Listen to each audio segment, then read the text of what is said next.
Malaki raw ang uncertainty sa housing market ngayon ayon sa isang summer survey ng Zugasa ng higit 1,000 katao. Dahil 4 sa bawat 10 Canadian hindi sigurado kung ngayon ba ang tamang panahon para bumili o magbenta ng property. I think kaya sila hindi handa maghanap ng mga bahay kasi nasa balita, the interest rates mataas pa rin.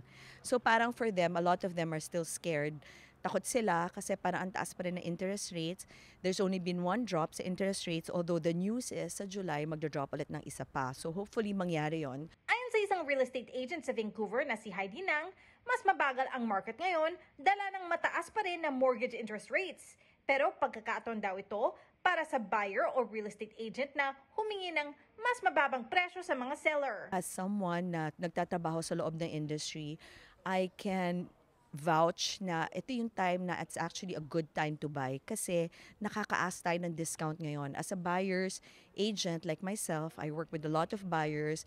I'm able to close deals this week or this month. Siguro may mga 5 na that we were able to ask for discounts. And normally in a very busy market, in a very low interest market, ang situation is multiple offers. So naglalabanan kayo for one property.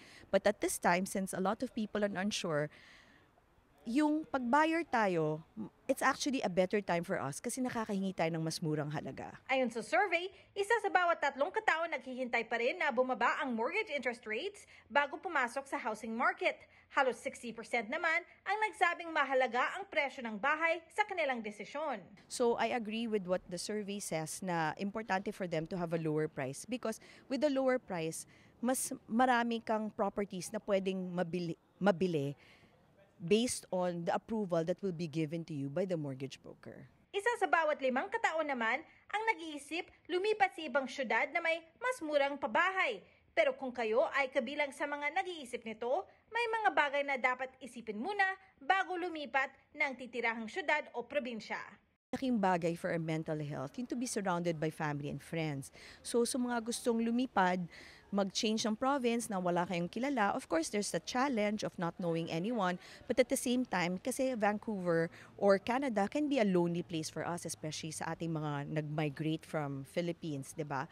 So I wouldn't just move pag wala kayong masyadong friends and family because it really makes a big difference.